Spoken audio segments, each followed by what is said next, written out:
சும்மா உட்காந்துருக்கக்கூடாது. Okay. They should be ideally நார்மலாக இருக்கணும்.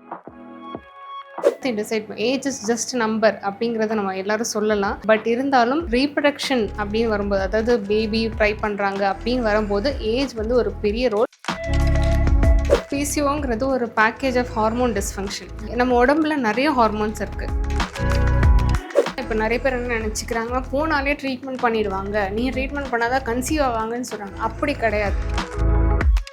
ஒபீஸ் இல்லை ஓவர் வெயிட் எப்படி இருந்தாலும் அவங்களுக்கு வந்து ஒரு 10% ஆஃப் பீப்புளுக்கு தான் இன்ஃபர்டிலிட்டி இருக்குது. Majority of them conceive. Yes, அது எல்லாம் கன்சீவ் ஆன பிறகு ஓகே எல்லாம் ஹாப்பி கன்சீவ் ஆகிட்டோம் அப்படின்ற பால் கொடுக்க கூட கஷ்டப்படுவாங்க பிகாஸ் ஆஃப் த பெயின். அதெல்லாம் ஓவர் கம் பண்ணி வந்து தான் நம்ம பண்ணி ஆகணும்.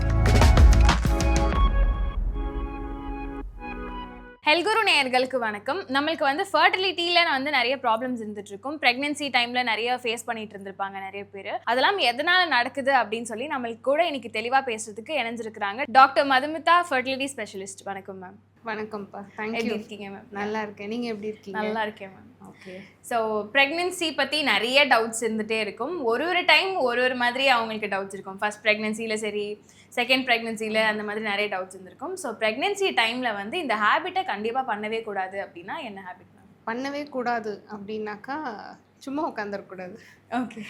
தே ஷுட் பி ஐடியலி நார்மலாக இருக்கணும். நார்மலாக இருக்கும். இப்போ நிறைய பேர் இப்போது இந்த காலத்தில் மாமியார் அம்மாக்கள் எல்லாருமே வந்து பாப்பா ப்ரெக்னெண்ட்டாக இருக்க, நகராத, பார்த்து உட்கார் அப்படின்றாங்க. அப்படி இல்லை, கேர்ஃபுல்லாக இருக்கணும் தான். பட் ஆனால் நார்மலாக இருக்கணும். நார்மல்னால் டெய்லி ஆக்டிவிட்டீஸ் அவங்களே பண்ணணும்.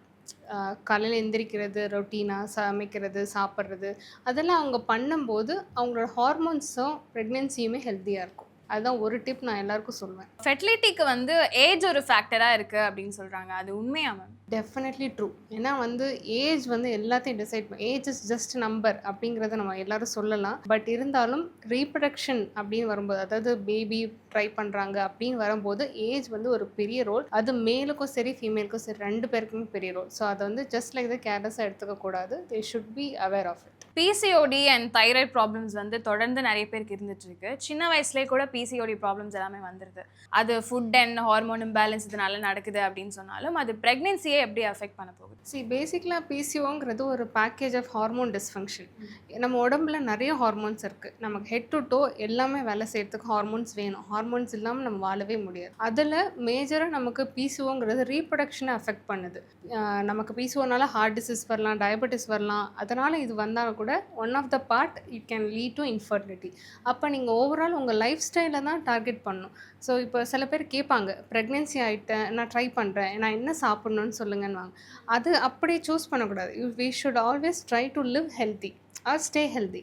அப்போது பேலன்ஸ் டயட்லேருந்து ஆரம்பித்து நம்ம அதை பேலன்ஸ் பண்ணால் தான் எல்லாத்துக்குமே க்யூர் வரும். அப்போ ப்ரெக்னென்சி டிலேயும் ஆகாமல் நம்ம பார்த்துக்க முடியும். ஐயுஐ அண்ட் ஐவிஎஃப் அதுக்கு டிஃப்ரென்ஸ் என்ன மேம்? ஐயுஐ, ஐவிஎஃப் ரெண்டுமே வந்து அசிஸ்டட் ரீப்ரொடக்ஷன். இப்போ வந்து ஸ்பான்டேனியஸாக ட்ரை பண்ணுறதுக்கும் இந்த விதத்தில் ட்ரை பண்ணுறதுக்கும் ஒரு சின்ன ஸ்டெப்ஸை மட்டும் நம்ம வெல் அஹெடாக இல்லை பைபாஸ் பண்ணி பண்ணுறோன்னு சொல்லலாம்.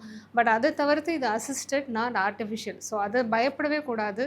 அதுக்கு அட்ரஸ் பண்ணி ஹெல்ப் கண்டிப்பாக கேட்கணும். ஒரு டாக்டர்கிட்ட வந்து கரெக்டான கைடன்ஸில் கேட்குறது ரொம்ப அட்வைஸ் பண்ணுவேன். இப்போது நம்மளுக்கு வந்து கல்யாணம் ஆகியிருக்கும், கல்யாணம் ஆகி 1 இயர்க்குள்ளேயே வந்து பேபி பிறக்கல அப்படின்னா அது வந்து ப்ராப்ளம் அப்படின்ற மாதிரி விமென்க்கு சொல்லுவாங்க. ஆனா அதை செக் பண்ணி பார்க்கும்போது மென்னுக்கு தான் வந்து ப்ராப்ளம் இருக்க மாதிரி இருக்கு. ஸோ மென்னுக்கு வந்து இந்த இன்ஃபர்டிலிட்டி வந்து எதனால வருது? இப்போ நான் ப்ராக்டிஸ் ஸ்டார்ட் பண்ணதுக்கும் இப்போக்கு 10 இயர்ஸ் டிஃப்ரென்ஸில் அப்போது வந்து மேல் இன்ஃபர்டிலிட்டி கம்மியாக இருந்தது. இப்போ பார்த்தா ஈக்குவலி 50-50% மேல் அண்ட் ஃபீமேல் ரெண்டு பேருக்குமே இன்ஃபர்டிலிட்டி இஷ்யூஸ் இருக்குது. அதுக்கு நம்ம லைஃப் ஸ்டைல் தான் காரணம். நம்மளோட சுற்றுச்சூழல், என்விரான்மெண்ட்டில் பொல்யூஷன், நிறைய நம்ம ஸ்ட்ரெஸ். ஏன்னா இப்போது ரொம்ப காம்படிட்டிவ் வேர்ல்டு. ஸோ அப்படி இருக்கும்போது நமக்கு ஸ்கூல்லேருந்தே எல்லாமே ப்ராப்ளம்ஸ். சின்ன பசங்க கூட ஸ்ட்ரெஸ்ஸுன்ற வேர்டை ரொம்ப அட்ரஸ் பண்ணுறாங்க. அப்படி இருக்கும்போது மேல் இன்ஃபர்டிலிட்டி இப்போ ரொம்ப பூமிங்காக இருக்குது. ஸோ அவங்களுக்கு நம்ம சொல்லணும் அப்படின்னா அவங்க சின்ன வயசுலேருந்து அவங்க ஹெல்த்தியான ஹேபிட்ஸை ஃபாலோ பண்ணி குட் டயட், பேலன்ஸ்டு நியூட்ரிஷன் இருக்கும்போது அவங்களோட ரீப்ரொடக்ஷன் ஃப்யூச்சரில் they will be very healthy.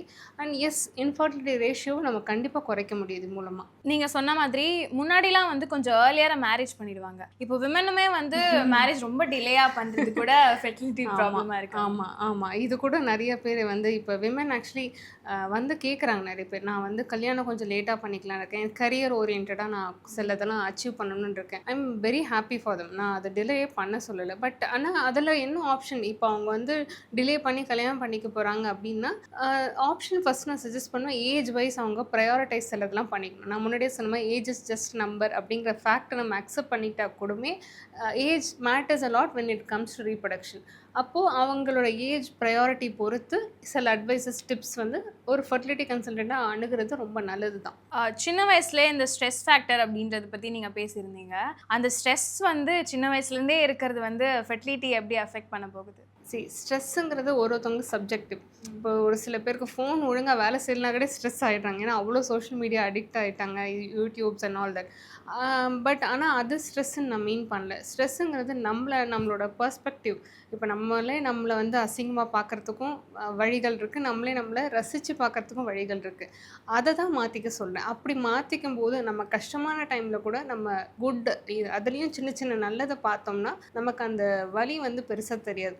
So infertility go through பண்ணுற கப்புள்ஸ்க்கு இது பெரிய ஒரு பாடமாக எல்லோரும் கற்றுக்கணும். அப்போது வந்து அவங்க அந்த டிப்பை, அதாவது how to see goodness in everything அப்படிங்கிறத கண்டிப்பாக அவங்க லேர்ன் பண்ணிக்கணும். பிகாஸ் லாங் டேர்ம் அந்த ஜேர்னியை கோ த்ரூ பண்ணும்போது it will help them to recover faster. என்ன மாதிரி ட்ரீட்மெண்ட் போனாலும் சரி, they will be able to handle that really well. அதுக்கு தான் நான் ஸ்ட்ரெஸ்ஸுங்கிற வேர்டை வந்து அட்ரஸ் பண்ணேன். அது சின்ன வயசில் இருக்கிறது it is subjective. How a parent handles டெஃபினட்டாக இட் இஸ் க்யூரபிள். அதில் இன்னொன்று நான் மென்ஷன் பண்ணுறதுன்னா, சைக்காலஜிஸ்ட்டை போய் பார்க்கணுங்கிறத கூட யாரும் வந்து தப்பாக நினைக்கக்கூடாது. ஏன்னா அதை கூட எல்லாரும் என்ன நினச்சிக்கிறாங்க, உனக்கு மென்டல் இஷ்யூஸ் இருக்குது அதனால தான் நீ சைக்காலஜிஸ்ட்டை போய் பார்க்கணும். No not at all. Psychology or psychology எல்லாமே வந்து தெரப்பி வந்து நமக்கு ரொம்ப இம்பார்ட்டன்ட். இப்போ உள்ள காலத்தில் எது நல்லது கெட்டதுன்னுட்டு நம்ம சோஷியல் மீடியாவில் தெரிஞ்சுக்கிறத விட ஒரு கவுன்சிலர் கிட்ட தெரிஞ்சுக்கிறது ரொம்ப அவசியம். அதனால் அதை ஹெசிடேட்டும் பண்ணக்கூடாது, அதை அப்ரோச் பண்ண தப்புன்னு சொல்லவும் கூடாது. ஆஃப்டர் ப்ரெக்னென்சிக்கு அப்புறம் நிறைய பேர் ரொம்ப ஸ்ட்ரெஸ் ஆவாங்க மேம். அந்த பேபி கொஞ்சம் கத்துனா கூட அவ்வளோ டென்ஷன் ஆகும். இதெல்லாம் வந்து எப்படி மேனேஜ் பண்ணிக்கிறது? ப்ரெக்னென்சி ஆகிட்டாங்க, டெலிவரி ஆகின பிறகு அந்த சூழ்நிலையே வந்து பேபியை சுற்றி நிறைய ஃபோக்கஸ் இருக்கும். அதை வந்து சேஞ்ச் பண்ணணும். அது நான் என்ன பெட்டராக சொல்வேன்னா, அந்த கப்புள் 2 பேருமே நல்ல அண்டர்ஸ்டாண்டிங்கில் இருந்தாங்க, ஹஸ்பண்ட் ஒய்ஃப் நல்ல அண்டர்ஸ்டாண்டிங் இருந்தாங்கன்னா அவங்களால அந்த சூழ்நிலையை நல்லா மாற்றிக்க முடியும். ஸோ ஹஸ்பண்ட் வந்து எவ்வளோக்குள்ள ஒரு ஒய்ஃப் வந்து அந்த பேபியோட இன்வால்வ்டாக டே அண்ட் நைட் நம்ம வந்து பார்த்துக்கிறது, பெஸ்ட் ஃபீடிங் அதே மாதிரி ஹஸ்பண்டும் பண்ணாங்கன்னா தான் அந்த ஈக்குவல் டிஸ்ட்ரிபியூஷன் தெரியும் போது மதரோட ஸ்ட்ரெஸ் கண்டிப்பாக குறையும். பட் எஸ் அஃப்கோர்ஸ் நம்மளோட இந்தியன் சினாரியோவில் நிறைய ஹஸ்பண்ட்ஸ் அப்ராடில் கூட சில பேர் இருக்காங்க. அந்த மாதிரி இருக்கும்போது நம்மளோட ஃபேமிலி என்விரான்மெண்ட் வந்து சப்போர்ட்டிவாக இருந்தால் டெஃபினட்டாக அதை கோத்ரூ பண்ணுறது ஈஸி. அதில் நான் மெயினாக சொல்கிறது, அந்த மதருக்கு, டெலிவரி ஆன மதருக்கு ஸ்லீப் எவ்வளோ கொடுக்குறோமோ அவ்வளோக்களோ நல்லது. ஸோ அதில் அவங்க ரெக்கவரி ரொம்ப ஃபாஸ்டராக இருக்கும். அது சிசேரியன் டெலிவரியாக இருக்கட்டும், வெஜினல் டெலிவரியாக இருக்கட்டும், they'll be able to handle it very good if they are given the time for sleeping sometime. அதாவது சில டைம் அவங்களுக்கு தூங்குறதுக்கு நேரம் ஒதுக்குறாங்க, ஃபேமிலி சப்போர்ட்டிவாக இருக்காங்க, அவங்க ஃபீல் பண்ணாலே அவங்களுக்கு போதும். மேம், இப்போ ஃபெர்டிலிட்டி ஹாஸ்பிட்டல்ஸ் வந்து நிறைய பார்க்க முடியுது. நம்ம சென்னையிலும் சரி, இந்தியா வேர்ல்ட் வைட்லேயே வந்து நிறைய இருக்குது. அந்த ஆப்ஷனை தாண்டி இப்போ சரகசி அப்படின்றது இன்னொரு ட்ரெண்டாக இருக்குது. நீங்கள் வந்து உங்களுக்கு ஒரு ப்ராப்ளம் இருக்குது அப்படின்றத தெரிஞ்சுக்கணும் அப்படின்றத சஜஸ்ட் பண்ணுவீங்களா, இல்லை நீங்கள் வந்து இந்த சரகசியை கூட ஆப்ஷனாக எடுத்துக்கலாம் அப்படின்ற மாதிரி சொல்லுவீங்க? இல்லை நான் அப்படி சொல்லவே மாட்டேன். டெஃபினட்டாக ஃபர்டிலிட்டி சென்டர் போனால் இப்போ நிறைய பேர் என்ன நினச்சிக்கிறாங்கன்னா, போனாலே ட்ரீட்மெண்ட் பண்ணிடுவாங்க, நீ ட்ரீட்மெண்ட் பண்ணாதான் கன்சீவ் ஆவாங்கன்னு சொல்கிறாங்க. அப்படி கிடையாது. ஃபார் எக்ஸாம்பிள் நான் ஃபர்டிலிட்டி கன்சல்டன்ட் தான். பட் ஆனால் நான் யாரையும் வந்து இந்த ப்ரொசீஜர் நீங்கள் பண்ணிக்கிட்டால் தான் குழந்தை வரும் அப்படிங்கிறத சொல்ல மாட்டேன். Because there is no guarantee or 100% success rate in any type of treatment. அப்படி இருக்கும்போது the best option what will be suggested 1 2 3 அப்படின்ற ஆப்ஷன்ஸ் சூஸ் பண்ணுறது இட்ஸ் அ பேஷண்ட் டிசிஷன், இல்லை கப்புள்ஸ் டிசிஷன். அவங்களோட ஆப்ஷனில் தான் வி ப்ரொசீட். ஸோ அப்படி இருக்கும்போது ஒருத்தவங்க உள்ளே வராங்கன்னா அவங்களுக்கு எவாலுவேஷன் பண்ணுறது ரொட்டீன். அந்த எவாலுவேஷனில் ஏதாவது குறைபாடுகள் இருந்தால் கூடவே they both are responsible for the pregnancy. So ஒருத்தவங்களுக்கு தான் ப்ராப்ளம், இன்னொருத்தவங்க நார்மல் அப்படிங்கிறது எந்த விதத்துலையும் சொல்லப்படாது, அதை சொல்லவும் கூடாது அந்த மாதிரி. ஸோ அப்படி இருக்கும்போது 2 பேரையும் ஒன்றா ட்ரீட் பண்ணி 2 பேர்லேயும் என்ன மெத்தட் ஆஃப் கன்செப்ஷனில் அவங்க சீக்கிரம் கன்சீவ் ஆவாங்க அப்படிங்கிற ஆப்ஷனை கொடுத்து then they can choose however they want. அந்த ஆப்ஷனில் தான் இப்போ சரகசிங்கிறது பெரிய லைக் ப்ளூமிங் இண்டஸ்ட்ரி அப்படின்னு நினைக்கிறாங்க. ஆனால் சரகசி பெர்மிஷன் கிடச்சி அந்த கப்பல் அந்த ப்ராசஸை கோ த்ரூ பண்ணுறதுமே நிறைய ஸ்டெப்ஸ் இருக்குது. கவர்மெண்ட்டில் நிறைய லா இப்போ போட்டுட்டாங்க. 2021க்கு அப்புறமா it has become very strict. Commercial services we cannot do. அப்படி இருக்கும்போது அந்த லா ப்ரொசீஜர்ஸ் படி போய் நம்ம அக்செப்டன்ஸ் வாங்கி பண்ணுறதுங்கிறது it's a very tedious process. But yes of course சரகசிங்கிறது ஒரு லாஸ்ட் ஆப்ஷனை தான் சஜஸ்ட் பண்ணுமே தவிர்த்து மற்ற எதுவுமே ஒர்க் ஆகலை அப்படின்ற போது தான் அது நடக்குமே தவிர்த்து, பட் அதுக்கு முன்னாடி உள்ள ஆப்ஷன்ஸ்லாம் the best whatever we can do, அதுதான் ஃபர்ஸ்ட் ஆப்ஷன். மேம், ஒரு ஃபெர்டிலிட்டி கன்சல்ட்டாக வந்து நீங்கள் அடாப்ஷனை எப்படி வெல்கம் பண்ணுவீங்களா? Oh definitely. இந்த நிறைய பேருக்கு வந்து ஃபினான்ஷியல் பார்ட்டில் பேர்டன் ரொம்ப இருக்கும். அதுவும் நம்ம இந்தியன் சினாரியோவில் ஒன் ஆஃப் த பார்ட்னர் தான் ஒர்க் பண்ணுவாங்க. ஹஸ்பண்ட் ஒய்ஃபில் ஒருத்தவங்க தான் ஒர்க் பண்ணிகிட்டு இருப்பாங்க, ஒருத்தவங்க ஹவுஸ் ஒய்ஃபாக இருக்கலாம், அந்த மாதிரி இருக்கலாம், இல்லை லோ இன்கம் ஸ்டேட்டஸில். அப்போ எல்லாராலையும் வந்து அஃபோர்ட் பண்ணுறதுங்கிறது ரொம்ப கஷ்டமான விஷயம்தான். அந்த மாதிரி பாயிண்ட்லேயும் அடாப்ஷன் நான் வந்து நிறைய பேருக்கு நானும் ஹெல்ப் பண்ணியிருக்கேன். கோ த்ரூ பண்ண கப்பல்கிட்ட நான் ஃபீட்பேக்ஸும் வாங்கியிருக்கேன். எஸ், அடாப்ஷனும் வந்து நல்ல விஷயம், நான் இல்லைன்னு சொல்ல. பட் பிகாஸ் ஆஃப் லா லீகலாக நம்ம போகிற ஸ்டேட்டஸில் அதுலேயும் நிறைய சேலஞ்சஸ் இருக்குது. பட் ரைட் ட்ராக்கில் அவங்க போனாங்கன்னா அவங்களோட லீகல் இஷ்யூஸ் வராமல் அந்த பேபி அவங்களால டேக் கேர் பண்ணிக்க முடியும். அண்ட் ப்ளஸ் ஹெல்த்தியாகவும் இருக்க முடியும். நமக்கு சிஸ்டம் இந்த மாதிரி ஃபார்ம் பண்ணுது. ஏன்னா அடாப்ட் பண்ண பேபியை நல்லா பார்த்துக்கிறாங்களா அந்த தம்பதி அப்படிங்கிறது வெரி இம்பார்ட்டன்ட். ஸோ அதை வந்து கண்டிப்பாக விசிட்ஸ் வந்து செக் பண்ணி தான் நம்ம பண்ணுவாங்க. ஸோ அந்த அடாப்ஷன் ப்ராசஸ் கோ த்ரூ பண்ணுறது நான் டெஃபினட்டாக ஹெல்ப் பண்ணுவேன். whomever is wanting for it, yes, I will help them. Super ma'am. நீங்கள் இப்போ சொல்லியிருந்தீங்க இந்த மாதிரி அடாப்ஷன் ப்ராசஸ்க்கு ஹெல்ப் பண்ணுவோம் அப்படின்னு சொல்லி. அடாப்ஷன் பண்ணதுக்கு அப்புறமும் வந்து இந்த மாதிரி பூம் ஆகிட்டு இருக்கா, இல்லை அடாப்ஷனை வந்து லைக் உங்களோட பேஷண்ட்ஸ் அதை எப்படி அக்செப்ட் பண்ணிக்கிறாங்க ஒருத்தர்கிட்ட நம்ம அதை பற்றி பேசும்போது? இப்போது வந்து ஃபார் எக்ஸாம்பிள் எனக்கு ஒரு 10 பேஷண்ட் உள்ளே வராங்க அப்படின்னா எல்லாருக்கும் ஒரே மாதிரி ப்ராப்ளம் இருக்காது இல்லையா? ஸோ அதில் சில பேர் டிஃப்ரெண்ட் இஷ்யூஸில் இருப்பாங்க. இப்போ அடாப்ஷன் சொல்கிறோம் அப்படின்னாக்கா ஒன்று அவங்களுக்கு சரகசி அட்வைஸ் பண்ணியிருக்கலாம், இல்லை அந்த தம்பதி எனக்கு இதுக்கு மேலே எந்த ட்ரீட்மெண்ட்டும் பார்த்துக்க விருப்பம் இல்லை அப்படின்னு சொல்லி சூஸ் பண்ணி நான் அடாப்ஷன் பண்ணிக்கிறதுக்கு எனக்கு ஃபார்மாலிட்டிஸ் ஹெல்ப் பண்ணுங்கள், எங்கே சீக் பண்ணணும் அப்படிங்கிறத கேட்கலாம். ஸோ அந்த மாதிரி நான் தம்பதிக்கு கவுன்சில் பண்ணி நான் வந்து அவங்க போகும்போது அதுக்கு 1 or 2 செஷன்ஸ் அவங்க கவுன்சிலிங் எடுத்துக்கிறாங்க. ஏன்னா அவங்க அந்த மைண்டை ப்ரிப்பேர் பண்ணணும், அவங்க ஃபேமிலி கிட்ட பேசணும், அவங்க ஃபினான்ஷியலாக எல்லாம் ஃபிட்டான்னு பார்க்கணும், அதுக்கப்புறமா தான் அந்த டிசிஷன் போகிறாங்க. அதில் அக்செப்டன்ஸோட ரேட் வந்து பார்த்திங்கன்னா 4 or 3 அவுட் ஆஃப் 10 அந்த மாதிரி அக்செப்ட் பண்ணிக்கிறாங்க. டெஃபினட்டாக இருக்கிறாங்க, நான் இல்லைன்னா சொல்லலை. ஃபுட் அண்ட் டயட் வந்து லைக் நான் ப்ரெக்னென்ட் ஆகணும்னு நினைக்கிறேன், ஆனால் என்னோட ஃபுட் அண்ட் டயட்டை நான் ஃபாலோ பண்ண மாட்டேன் அப்படின்னு நினைக்கிறவங்களுக்கு என்னென்ன இம்பேக்ட் வரும் ஃப்யூச்சரில்? அதாவது நமக்கு உணவு தான் மருந்து அப்படின்னு நம்ம சீனியர்ஸ், நம்மளோட ரெஸ்பெக்டட் யார் என்ன சொல்கிறது, முன்னோர்கள் எல்லாருமே சொல்லியிருக்காங்க, உணவு தான் மருந்து அப்படிங்கிறது தான் சொல்லியிருக்காங்க. அது உண்மை, அது 100% உண்மை. என்ன நான் அலோபதி டாக்டராக இருந்தாலுமே சரி, இப்போவும் நான் வந்து மருந்துகளை விட சாப்பாடை தான் ரொம்ப நம்புவேன். சாப்பாடு நம்ம நல்லா பேலன்ஸ்டாக சாப்பிட்டோம் அப்படின்னா நமக்கு அதிலே மினரல்ஸ், மல்டிவிட்டமின்ஸ் எல்லாமே இருக்கும். நமக்கு வந்து தேவையே கிடையாது சோர்ஸை போய் தேடணும், இல்லை சப்ளிமெண்ட்ஸ் எடுத்துக்கணும்னு. பட் நமக்கு வர சாப்பாட்லேயும் முக்கால்வாசி பார்த்திங்கன்னா அடல்ட்ரேட்டடாக வேறு இருக்குது. அப்போ எது ஆர்கானிக்குன்னு பார்த்து வாங்குறதும் கஷ்டமாக இருக்குது. அப்படியே ஆர்கானிக்குன்னு போனால் கூட that is also pricey. So அப்போ கப்பல் வந்து ஈஸியாக என்ன கிடைக்குதோ அதுதான் சாப்பிட்றாங்க. அதை வீட்டில் செஞ்சு சாப்பிடும்போது கூட நான் வந்து அதை பேலன்ஸ்டாக பண்ணி சாப்பிடுங்க. அதாவது நான் எல்லாருக்கும் ஹெல்ப் பண்ணும்போது இல்லை கவுன்சிலிங் சொல்லும்போது சொல்லுவேன். ஏன்னா எனக்கு இந்த கொஷின் ரொம்ப காமனாக கேட்பாங்க. ஒரு பிளேட்டை வந்து 3ஆவோ இல்லை 4ஆவோ டிவைட் பண்ணிக்கணும். ஸோ அப்போது வந்து அது 50% நம்ம ஃபைபர்ஸ் தான் சாப்பிடணும். ஃபைபர்ஸ்னால் காய், பழம், அது எல்லாமே ஃபைபர்ஸ். அதை நம்ம வந்து எதர் ஹாஃப் பாயில்டாவோ இல்லை அப்படியே ஸ்டீம்டாக சாப்பிட்றது ரொம்ப நல்லது. You can use all masala spices எல்லாம் போட்டுக்கலாம், because all that are okay. But oil கம்மியாக with that good amount of fibres. So எங்கே நம்ம ரைஸ் வச்சுக்கிறோமோ அங்கே வந்து ஃபைபர்ஸ் இருக்கணும். ஸோ ரைஸ் வந்து ஆப்போசிட்டில் இருக்கணும், நம்மளை விட்டு தள்ளி தான் இருக்கணும்.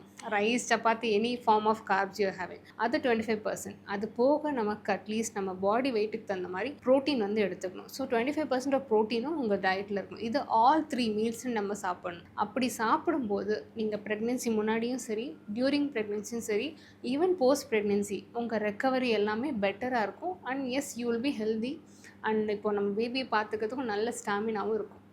நிறைய விமனுக்கு வந்து வெயிட் லாஸாக இருக்கும், இல்லைனா வெயிட் எக்ஸஸாக இருப்பாங்க. அப்படி இருக்கவங்க வந்து ப்ரெக்னன்சி ஜேர்னியை எப்படி கோ த்ரூ பண்ணுவாங்க? அண்ட் வெயிட் அதிகமாக இருக்கவங்களுக்கு வெயிட் லாஸ் பண்ணணும்னு சொல்லுவாங்க. பட் அவங்க ஜெனட்டிக்காக இருக்கும்போது அந்த சேஞ்சஸ்லாம் எப்படி மேம் அவங்க பண்ண முடியும்? சரி, அதாவது ஒபீஸாக இருக்கிறதும் சரி, ஓவர் வெயிட்டாக இருக்கும் சரி, எல்லாருக்கும் காம்ப்ளிகேஷன்ஸ் வராது. இப்போது அதே வந்து ஒபீஸாக இருக்கவங்க ஓவர் வெயிட்டாக ஒபீஸ் இல்லை ஓவர் வெயிட் எப்படி இருந்தாலும் அவங்களுக்கு வந்து ஒரு 10% ஆஃப் பீப்புளுக்கு தான் இன்ஃபர்டிலிட்டி இருக்குது. Majority of them conceive, yes. அது எல்லாம் கன்சீவ் ஆன பிறகு ஓகே, எல்லாம் ஹாப்பி கன்சீவ் ஆகிட்டோம் அப்படின்ற. ஆனால் இந்த pregnancy complication because of over weight is really serious. அப்படி இருக்கும்போது அது ஹை ரிஸ்க் ப்ரெக்னென்சி அப்படின்னு தான் டேக் பண்ணுவாங்க. ஸோ அப்படி நம்ம பார்க்குறோம் ஹை ரிஸ்க் ப்ரெக்னென்சின்னு பார்க்குறோன்னா அப்போ ஃப்ரீக்வெண்ட் ஃபாலோ அப்ஸ் அதெல்லாம் இருக்கும். ஸோ அதெல்லாம் அவாய்ட் பண்ணுறோம். அப்புறம் பேபியோட மானிட்டரிங் பண்ணுறோம், ஸ்கேன்ஸ் பண்ணுறோம். அதில் பேபி வந்து எடை குறைவாக இருக்கலாம், இல்லை குறப்பிரசவம் வரலாம், இல்லை குழந்தைக்கு வந்து இப்போ மதர் குண்டாக இருக்கனால பேபியும் குண்டாக இருக்கலாம், ஓவர் வெயிட் பேபியாக இருக்கலாம். அப்போது high risk in delivery complications, higher chance of C section இதெல்லாம் வரலாம். இதை அவாய்ட் பண்ண தான் ப்ரீ ப்ரெக்னென்சிலே இப்போ நிறைய classes, pre pregnancy classes, nutrition எக்ஸசைஸ்ன்னு நிறைய பேர் இப்போது நடத்துகிறாங்க. அதை என்ரோல் பண்ணுறது உங்களோட அவேர்னஸ்க்காக. நீங்கள் உங்கள் மாமியார் அம்மா அவங்களாம் கோத்ரூ பண்ணும்போது ப்ரெக்னென்சி எதிர்பார்க்குறீங்கன்னா இப்போலாம் அப்படி இல்லை. பிகாஸ் நம்மளோட அடலசன்ட் ஸ்டேஜ்லேயே இப்போ நாங்கள் பார்க்குறோம், ஸ்கூல் கிட்ஸ் பார்க்கும்போதே அவங்களே ஓவர் வெயிட்டாக தான் இருக்காங்க. ஆமாம், அந்த ஸ்டேஜில் ஓவர் வெயிட் இருக்குது. அப்போது தட் ட்ரெடிஷன் வில் ஃபாலோ இல்லையா? அப்போ நம்ம அந்த ஸ்டேஜ்லேருந்தே கரெக்ட் பண்ணணும். Not because you're got pregnant இப்போ கரெக்ட் பண்ணுறதுனால சொல்யூஷன் இல்லை. So always weight is a big thing and as you mention age is an very big thing. C செக்ஷனுக்கு அப்புறம் வந்து என்னென்ன ப்ரிகாஷன்ஸ்லாம் ஃபாலோ பண்ணுவாங்க? சி செக்ஷனுக்கு அப்புறமா அவங்க நார்மலாக எந்திரிச்சு எவ்வளோ சீக்கிரம் நடக்கிறாங்களோ அது வந்து ரொம்ப நல்லது. எல்லாருக்குமே ஒரு அடிப்பட்டால் காயமில் வலிக்கும் தான், எஸ். ஆனால் அந்த காயம் நகர நார்மலாக இருக்க தான் ஆறும். ஏன்னா அப்போ தான் நமக்கு ரத்த ஓட்டம் அதெல்லாம் வந்து சுரந்து அது ஹீலிங் ப்ராசஸ் ஸ்டார்ட் ஆகும். ஸோ நம்ம வலிக்கும் அப்படின்னு சொல்லி இருக்கிறது, படுத்துட்டு இருக்கிறதோ நகராமல் இருக்கிறதோ, ஏன் ஈவன் குழந்தைக்கு சில பேர் பால் கொடுக்க கூட கஷ்டப்படுவாங்க பிகாஸ் ஆஃப் த பெயின். அதெல்லாம் ஓவர் கம் பண்ணி வந்து தான் நம்ம பண்ணி ஆகணும். With support or without support. சில பெண்மணிக்கு வந்து சப்போர்ட்டே இருக்காது. அவங்க சோலோவாக அவங்க குழந்தைய அவங்களும் பார்த்துக்கணும், அந்த டைமில் அவங்களும் ரெக்கவரி ஆகணும் இல்லையா? ஸோ இதை ஓவர் கம் பண்ணணுன்னா அவங்க வந்து அவங்களோட செல்ஃப் கான்ஃபிடென்ஸ் டெஃபினட்டாக இம்ப்ரூவ் ஆகணும். அது வந்து பேச அண்ட் ப்ரீ ப்ரெக்னென்சியில் இல்லை டியூரிங் ப்ரெக்னென்சியில் எக்ஸசைஸ் பண்ண அவங்க ரெக்கவரி டெஃபினட்டாக ஃபாஸ்டராக இருக்கும். And over the point of time ஒரு 3 monthஸில் அவங்களோட ப்ரெக்னென்சி ஸ்கார்ஸ் எல்லாமே ஹீல் ஆகிடும். Then they can start doing pelvic exercises. ஏன்னா நமக்கு டெலிவரி ஆகும்போது அந்த பெல்விஸ், அதை இடுப்பு பகுதி கீழோட சதைகள்லாம் லூஸ் ஆகும். அதை டைட்டன் பண்ணுறதுக்கு எக்ஸசைஸ் பண்ணும். வித் பேபி நிறைய எக்ஸசைஸ் இருக்குது, வித்தவுட் பேபி நிறைய எக்ஸசைஸ் இருக்குது. அதெல்லாம் ஃபாலோ பண்ணும்போது in a month of time like say 6 to 9 months they'll get fitter.